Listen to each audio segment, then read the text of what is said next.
Hey everyone, so this week we're talking about prescription drug abuse, addiction, and chronic pain. And the first question says, what assessment findings may indicate substance abuse related to opioid use? Working in the ER, this is something I sadly see way too often. Agitation, anxiety, talking in circles, changing your stories between nurses to doctors and even doctors to doctors, saying that they have allergies to everything but that one that starts with a D, saying they're allergic to Tylenol, Motrin, Tramadol, just about everything under the sun except what they're there to get, basically.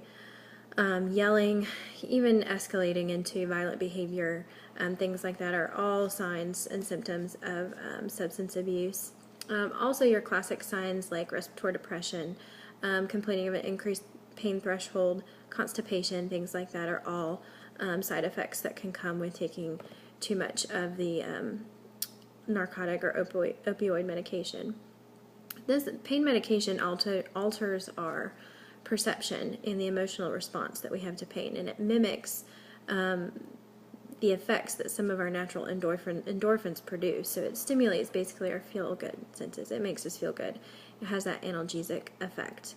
The opioid medications interact with the receptors in our CNS system, most specifically the mu, and I think it's the Ku receptors, and they engage these, and it changes the patient's perception of the pain. It does not take it away, and it doesn't lower the patient's pain threshold, but it just changes their perception of it and their emotional response, and all that information came from our textbook.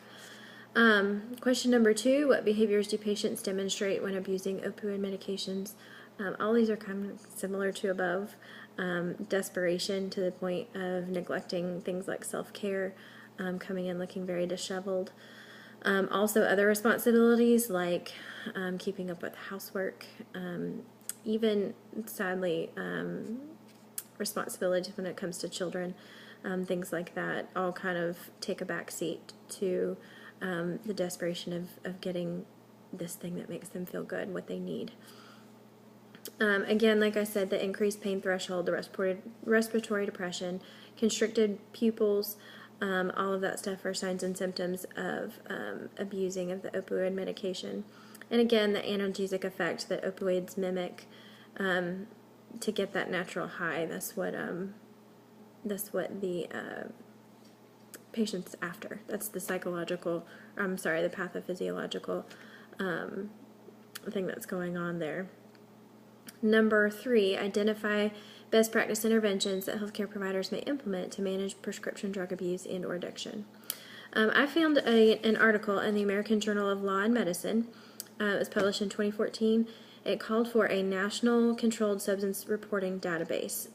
And the article said that while there are statewide databases, that they were not enough to curb the problem that has now, they're saying, now become a national epidemic. I know I actually have not looked so closely to see if it's state or national, but I know our doctors at work use this database. I've seen them use it many, many, many times. Like I said, I don't know if it's a statewide or if it is a national-wide, but I know that they do use these for patients who come in, and that's something that they may suspect.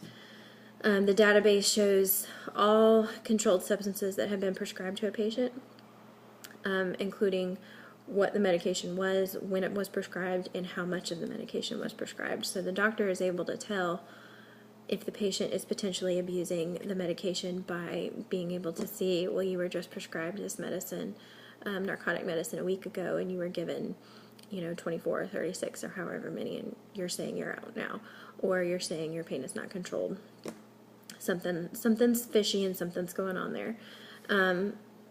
So using that database, and then providing support and resources for those people that do come in and are asking for help, are asking for help quitting, things like that.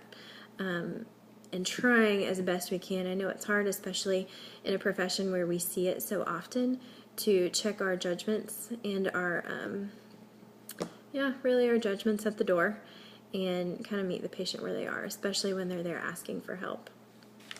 Number 4, In your clinical practice, how do you address possible substance abuse in your patients?